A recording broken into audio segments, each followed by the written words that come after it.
All right, live with us tonight, it is our great pleasure to have the voice of the Troy Trojans, Barry Mcknight, with us this evening. Of course, Troy hosting South Alabama, big football game tomorrow night at the Vet. Great to have you with us tonight. Boy, it is good, and certainly is a great deal of excitement about tomorrow night up in Troy. A lot of different ways. It is a big football game and a big experience for the Trojan family. It certainly is. It was big last time it was in Troy, too. Really, probably one of the biggest games ever. It did turn out well, though, a couple of years ago, so hoping for a better result tomorrow. I want to ask you a couple of questions about just the season so far. You're a runner, of course, and that's probably a good thing because you've got to be out of breath sometimes with all the touchdowns you've had to call this year for Troy's offense. How's that been so far? Well, it's been good. You know, answering some of the questions about Chip Lindsey in his first year as the head coach. He's also the offensive play caller, wondering how that transition would go. Well, right now, Troy is on a pace to score more touchdowns, more first downs, more passing yards than any Troy offense in the last 5 years, and one of the top 5 offenses of all time in that pace. So if that keeps going, I plan on calling a lot more touchdowns, that's for sure. Touchdown men of Troy. That's the phrase that pays right there. The problem, though, the defense has given up a few touchdowns, too, maybe more than comfortable.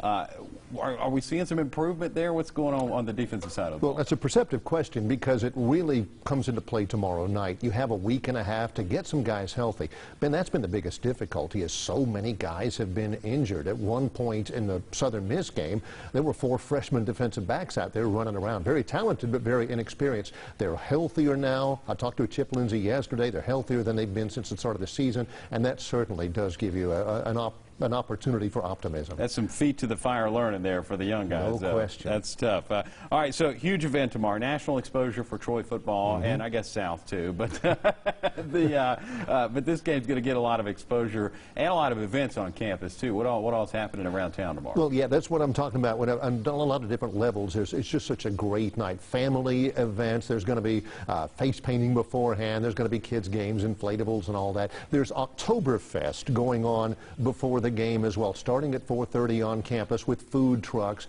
everything from barbecue. There's a beer garden that's going to be at Riddle Pace Field. There's popcorn, all this kind of stuff. Plenty of things for the entire family, and also a really competitive football game. Do you think we could get Jerry Miller to paint one of those Mike Tyson tattoos on his face tomorrow at the face paint exhibit? I tell you what, if we do, I'll tag you on Twitter. I don't know if we can, but if it's possible, we'll get it done. I want to hear some more Jerry Miller tales one day when you have time. Let's talk about radio prep, though. You guys obviously have a big job in the booth, too, and do such a wonderful job as well. Folks, getting folks into the game and painting that picture for us. What's that preparation like for you guys? Well, it's usually for every game, conservatively estimating about 14 hours worth of work. Spotting charts, research, looking at film.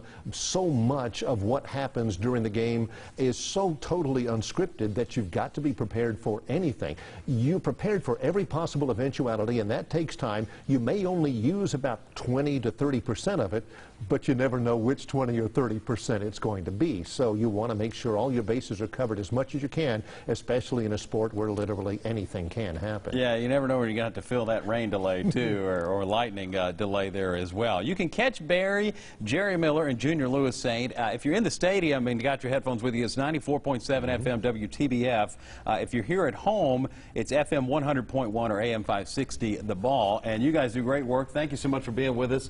Go Trojans. We're pulling for a victory tomorrow night. Let's go. Hoping for a big Sun Belt win. Let's go over to